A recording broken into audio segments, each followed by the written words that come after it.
Good morning കൂട്ടുകാരെ. ഞാനിന്ന് വന്നിരിക്കുന്നത് ഒരു ഭയങ്കരമായ വിഷമത്തിൽ നമ്മൾ 2-3 ദിവസമായിട്ട് അനുഭവിക്കുന്ന ഒരു ന്യൂസ് കേൾക്കുന്നുണ്ടല്ലോ. ഒരു കുഞ്ഞു മകളെ ഒരു അമ്മ പുഴയിൽ ഇറങ്ങി കൊന്നെന്നുള്ളത് ഒരു ദുഃഖകരമായ വേദനിക്കുന്ന ഒരു സംഭവം. അത് എൻ്റെ മനസ്സിനെ 2-3 ദിവസമായിട്ട് ഭയങ്കരമായിട്ട് അലർത്തിക്കൊണ്ടിരിക്കുന്നു. അത് നിങ്ങളുമായിട്ടൊന്ന് പങ്കുവയ്ക്കാനാണ് ഞാനിന്ന് വന്നത്. അത് നമ്മൾ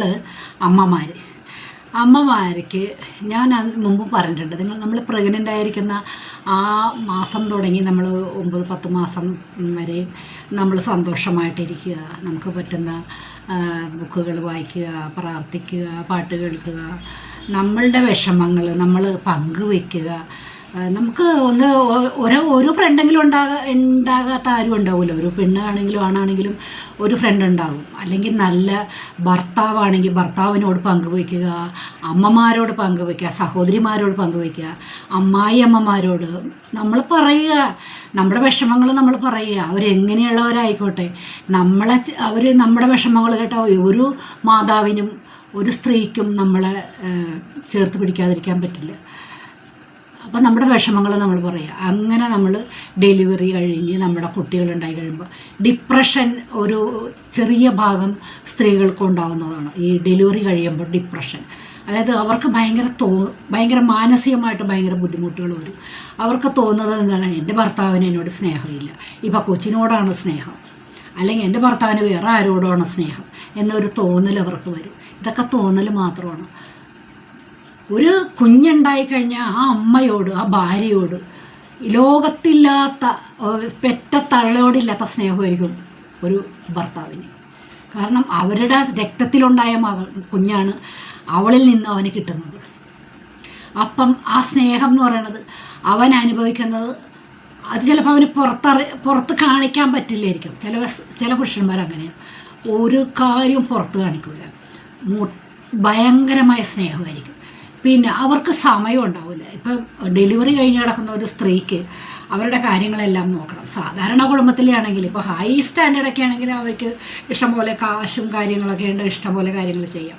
പക്ഷേ ഒരു സാധാരണക്കാരൻ്റെ വീട്ടിലെന്ന് പറയുമ്പം അവൻ ജോലിക്ക് പോയിട്ട് കൊണ്ടുവരണം. അപ്പം ഡെലിവറി കഴിഞ്ഞ് ഡെലിവറിക്കുള്ള പൈസ നോർമലാണെങ്കിൽ അങ്ങനെ, സിസേറിയൻ ആണെങ്കിൽ അതിൻ്റെ ഇരട്ടി പൈസ, പിന്നെ ഒരു ഹോം നേഴ്സിന് പൈസ, അല്ലെങ്കിൽ വീട്ടിലെ ചിലവ് കൂടും. അപ്പോൾ അവൻ്റെ സാമ്പത്തിക സ്ഥിതി തകിടം മറിയും, അവന് മാനസികമായിട്ട് വിഷമം വരും. അപ്പോൾ എന്നും ചിലപ്പോൾ ഇവളെ ഈ ഭാര്യയെ അവന് ചിലപ്പം ശ്രദ്ധിക്കാൻ പറ്റിയെന്ന് വരില്ല. അപ്പോൾ ഈ കുട്ടി, ഈ ഡെലിവറി കഴിഞ്ഞ് കിടക്കുന്ന കുട്ടിക്ക് മാനസികമായിട്ട് ബുദ്ധിമുട്ടുകൾ വരുന്നത് പലതരത്തിലാണ്. ചില വീടുകളിൽ കള്ളു കുടിച്ച് വരുന്ന ഭർത്താക്കന്മാരുണ്ട്, ചില വീടുകളിൽ അതൊന്നും ഇല്ലാത്ത ഭർത്താവ് വേറെ തരത്തിലായിരിക്കും. പല തരത്തിലല്ലേ ഓരോ ഫാമിലിയിലും പ്രശ്നങ്ങൾ. അപ്പം നമ്മളതൊന്നും നമ്മുടെ കുഞ്ഞു മക്കളെ ബാധിക്കാത്ത രീതിയിൽ നമ്മൾ മുന്നോട്ട് പോവുക. ഡിപ്രഷൻ ഉണ്ടായിക്കഴിഞ്ഞിട്ടുണ്ടെങ്കിൽ നമുക്ക് തോന്നണോ, ഞാനാകെ ചേഞ്ചായി, എനിക്കിപ്പോൾ അവർക്ക് സംസാരിക്കാനായിട്ട് മൂടിയായിട്ടിരിക്കുന്നു, അവർക്ക് കുട്ടിക്ക് പാല് കൊടുക്കാൻ താല്പര്യമില്ല, രാത്രി ഉറങ്ങാൻ സാധിക്കുന്നില്ല, അങ്ങനെ ഒരുപാട് പ്രശ്നങ്ങളുണ്ടാവും. അപ്പം നമ്മളത് വേണ്ടപ്പെട്ടവരോട് പങ്കുവെച്ച് നമ്മൾ ഡോക്ടർമാരെ നമ്മൾ കൺസൾട്ട് ചെയ്യുക. ഡോക്ടേഴ്സുണ്ട് മുട്ടിന്. ഇപ്പോൾ പെട്ടിക്കട പോലെ എല്ലാ നാട്ടിലും ഏത് ഗ്രാമപ്രദേശത്തിലാണെങ്കിലും, ഇപ്പോൾ ടൗണിലാണ് അല്ല, കുറേ അകത്ത് ഗ്രാമപ്രദേശങ്ങളിലാണെങ്കിലും ഒരു ഹോസ്പിറ്റലെങ്കിലും ഉണ്ടാകാതിരിക്കില്ല. അവിടെയൊക്കെ ഡോക്ടർമാരെ ചെന്ന് നമ്മൾ കൺസൾട്ട് ചെയ്ത്, സൈക്കാട്രിസ്റ്റ്, സൈക്കോളജിസ്റ്റ്, ഗൈനോക്കോളജിസ്റ്റ്, അങ്ങനെ ഇതിന് വേണ്ട നമുക്ക് ഇത് തരുന്ന കൗൺസിലേഴ്സൊക്കെ ഉണ്ടാവും. അവരെയൊക്കെ ചെന്ന് നമ്മൾ മീറ്റ് ചെയ്തിട്ട് അവരുമായിട്ട് അല്ലെങ്കിൽ പോട്ടെ, നമുക്കിതൊന്നിനും പറ്റിയില്ലെങ്കിൽ നമ്മുടെ അമ്മയോട് നമ്മൾ കാര്യങ്ങൾ തുറന്നു പറയുക, നമ്മുടെ വിഷമങ്ങൾ പറയുക. അപ്പോൾ അവരതിനൊരു പരിഹാരം പറഞ്ഞു തരും. അമ്മമാരില്ലാത്ത എത്രയോ പേരുണ്ടാവും, അമ്മമാരില്ലാത്തവരും ഉണ്ടാവും. അവർക്ക് വേണ്ടത് അവരുടെ സിസ്റ്റേഴ്സ് ഉണ്ടാവും, അല്ലെങ്കിൽ ആരെങ്കിലുമൊക്കെ ഉണ്ടാവില്ലേ. ഈ ഭൂമിയിൽ ആരും ഇല്ലാത്തവരായിട്ട് ആരുമില്ല, എല്ലാവരും ഉണ്ടാവും. ഇനി ഫ്രണ്ട്സ്, ഒരാളെങ്കിലും ഫ്രണ്ട് ആയിട്ട് ഇല്ലാത്ത ഒരു മനുഷ്യരൊന്നും ഉണ്ടാവില്ല. അപ്പോൾ അവരോടൊക്കെ നമ്മൾ കാര്യം പറയുക. അല്ലാതെ കൊണ്ട് ഇതുപോലെ ഈ പാറയുടെ ഇടയിൽ കൊണ്ടുപോയിട്ട് കൊച്ചിനെ തല്ലിക്കൊണ്ട ഒരു സംഭവം ഉണ്ടായിരുന്നു. ഒരമ്മ പിന്നെ ചില അമ്മമാർ ഗർഭിണികളാകുമ്പോൾ അറിയാതെ കൊണ്ട് വയറ്റിട്ടുണ്ട് നടന്നിട്ട് പ്രസവിച്ചിട്ട് വെള്ളത്തിൽ മുക്കിക്കൊല്ലണം, എന്നിട്ട് തെങ്ങിൻ്റെ കടയിൽ കൊണ്ട് കുഴിച്ചു മൂടണം, ഇതുപോലെയൊക്കെ ചെയ്യുന്നത്. ഇതൊന്നും ഇത് നമുക്ക് ശാശ്വതമായ കാര്യങ്ങളല്ല. ഒരിക്കലും നമ്മൾ ഇങ്ങനെയൊന്നും ചെയ്യരുത്. അതാണ് ഞാൻ പറയുന്നത്. നമുക്ക് ഈ പ്രഗ്നൻസി ടൈമിൽ തന്നെ നമ്മൾ ദൈവത്തിനോട് കൂടുതൽ അടുക്കുക. നമ്മൾ നല്ല നല്ല ചിന്തകളുമായിട്ട് നല്ല നല്ല പാട്ടുകൾ കേട്ട് നല്ല രീതിയിൽ ഒരു കുഞ്ഞിന് ജന്മം കൊടുക്കാൻ ശ്രമിക്കുക. കുട്ടികളാണ്, അത് പല ടൈപ്പ് അവർക്ക് അസ്വസ്ഥതകളുണ്ടാവും, ആരോഗ്യക്കുറവുണ്ടാവും. എല്ലാ പിള്ളേരും എല്ലാ മക്കളും ആരോഗ്യത്തോടെ ജനിക്കണമെന്നൊന്നുമില്ല. എല്ലാ മക്കളും ചിലപ്പോൾ ഭയങ്കരമായ സിറ്റുവേഷനിലൊന്നും ജീവിത സാഹചര്യങ്ങളും കുടുംബ പശ്ചാത്തലത്തിലൊന്നുമല്ല ജനിച്ച് വളർന്നു വന്നത്. അവരുടെ ആ ബുദ്ധിമുട്ട് അവർക്ക് അതറിയാൻ പറ്റുള്ളൂ. കുഞ്ഞു മക്കൾ ചിലപ്പം പാല് കിട്ടാത്ത മക്കൾ അവർ കരയും. എന്തെങ്കിലും രോഗാവസ്ഥയുള്ള മക്കളാണെങ്കിൽ അവർ കരയും. അപ്പം നമുക്ക് ഉറങ്ങാൻ പറ്റില്ല.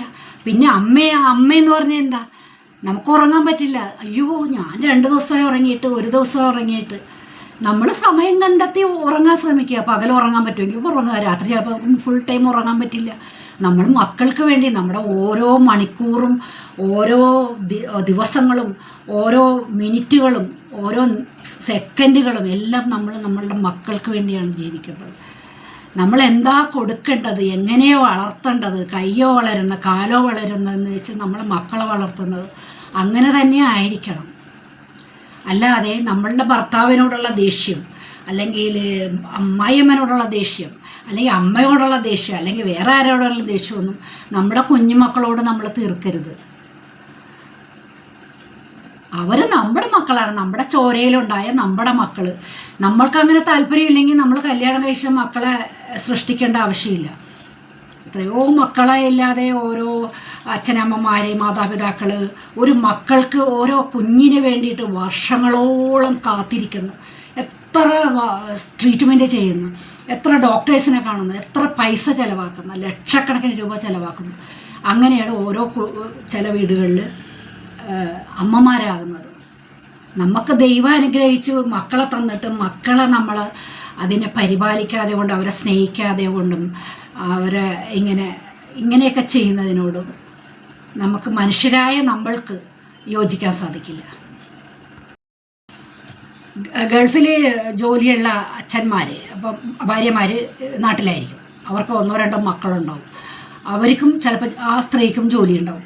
അവർ ഒറ്റയ്ക്ക് നിന്ന് കാര്യങ്ങൾ ചെയ്യുന്നില്ലേ, അവർക്ക് കൂടെ ആരും ഉണ്ടാവില്ല. ചിലപ്പോൾ അവർ ഗൾഫിൽ തന്നെയായിരിക്കും, ഭർത്താവ് ജോലിക്ക് പോകുന്നു, ഇവർ ജോലിക്ക് പോകുന്നു. എൻ്റെ പരിചയത്തിൽ എൻ്റെ കസിൻസൊക്കെ ഉണ്ട്, അവർ ജോലിക്ക് പോകുന്നു, അവർക്കുണ്ടാകുന്ന മക്കളെ അവർ തന്നെ സംരക്ഷിക്കുന്നു, പൊന്നുപോലെ നോക്കുന്നു, വളർത്തുന്നു. അവരുടെ വിദ്യാഭ്യാസം, അവരുടെ ആരോഗ്യം, അവരുടെ വസ്ത്രം, അവരുടെ ഭക്ഷണം എന്ന് വേണ്ട സകല കാര്യങ്ങളും A to Z ഈ സ്ത്രീകൾ, ഈ കുട്ടികൾ, പെൺകുട്ടികൾ ചെയ്യുന്നു.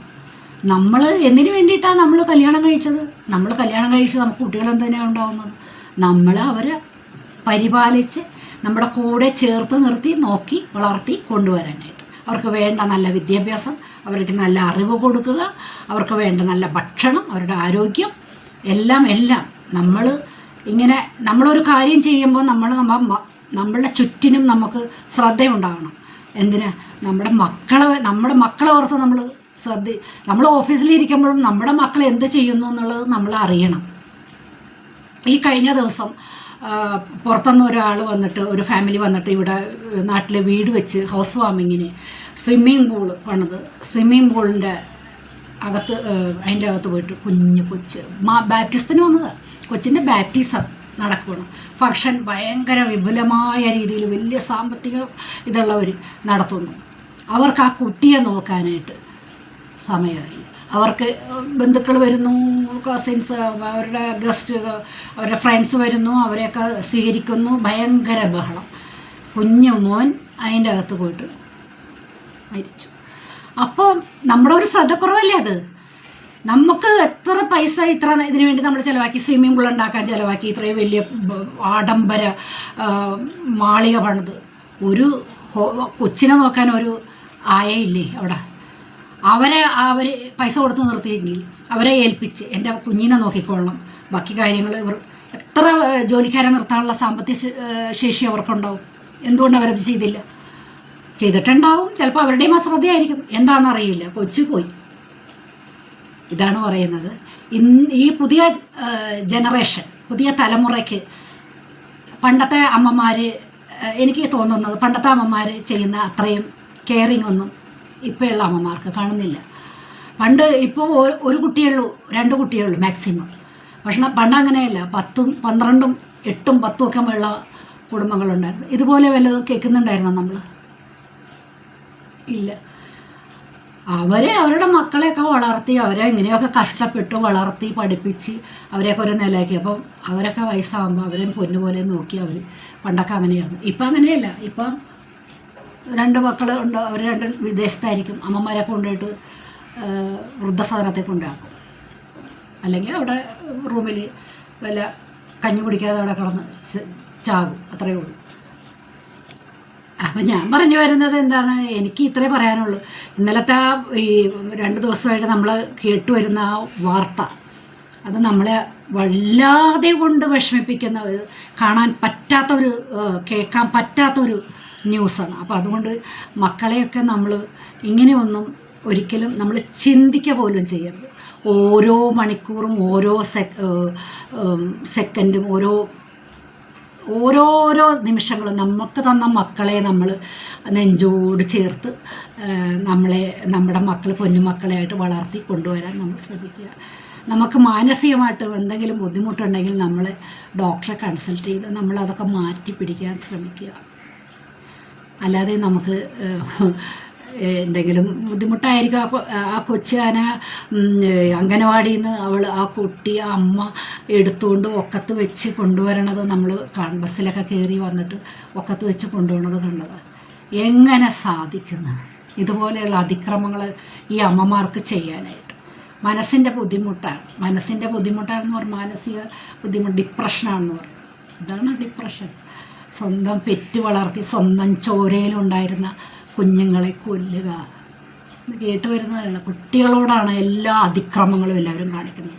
ആ കുഞ്ഞുമക്കളെ പീഡിപ്പിക്കുക, വയറ്റിലുണ്ടാകുന്ന മക്കളെ കൊണ്ട് ആരും കാണാതെ കൊണ്ട് ബക്കറ്റിലിട്ടിട്ട് മുക്കിക്കൊന്നിട്ട് കൊണ്ട് കുഴിച്ചിടുക, എന്തെല്ലാമാണ് നമ്മുടെ നാട്ടിൽ, നമ്മുടെ കേരളത്തിൽ കണ്ടുവരുന്നത്.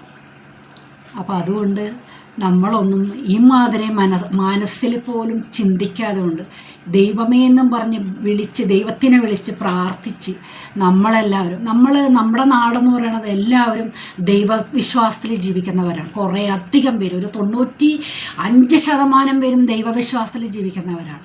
ദൈവവിശ്വാസത്തിൽ, ഈശ്വരവിശ്വാസത്തിൽ ജീവിച്ച് നമ്മുടെ കുടുംബത്തിലും നമ്മുടെ മക്കളിലും എല്ലാം നമ്മൾ അത് പകർന്നു കൊടുക്കാൻ ശ്രമിക്കുക.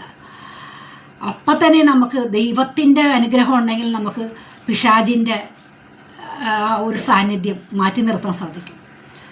അപ്പോൾ നമ്മളെല്ലാവരും ദൈവവിശ്വാസത്തിലും നമ്മുടെ മക്കളെ ചേർത്ത് പിടിച്ച്, നമ്മുടെ കുടുംബത്തിനെ, ഫാമിലിയെ ചേർത്ത് പിടിച്ച്, നമ്മുടെ ഭർത്താവിനെ ചേർത്ത് പിടിച്ച് നമ്മൾ ജീവിക്കാൻ ശ്രമിക്കുക. എത്രമാത്രം ദേഷ്യം ഉണ്ടെങ്കിൽ അതൊന്നും മക്കളോട് കാണിക്കാതിരിക്കുക, മക്കളോട് ഒരിക്കലും കാണിക്കാതിരിക്കുക. നമ്മുടെ വിഷമം നമ്മുടെ കൂടെ ഇരിക്കട്ടെ, അതുമായിട്ട് നമ്മളെ കുഴിച്ചും കൂടട്ടെ. ഇനി നമുക്ക് പറയാനുണ്ട് ആരാ ഉള്ളതെന്ന് വെച്ചാൽ അവരോട് ചെന്ന് നമ്മൾ സംസാരിക്കുക. നമ്മളത് മനസ്സിൽ നിന്ന് എടുത്ത് കളയുക. അല്ലാതെ ഇതെല്ലാം മനസ്സിലിട്ടിട്ട് ഡിപ്രഷൻ എന്ന് പറഞ്ഞിരിക്കാതെ നമുക്ക് നമ്മുടെ വിഷമങ്ങളെല്ലാം മാറ്റിവെച്ച് സന്തോഷത്തോടെ മുന്നോട്ട് പോകണം. Okay, by.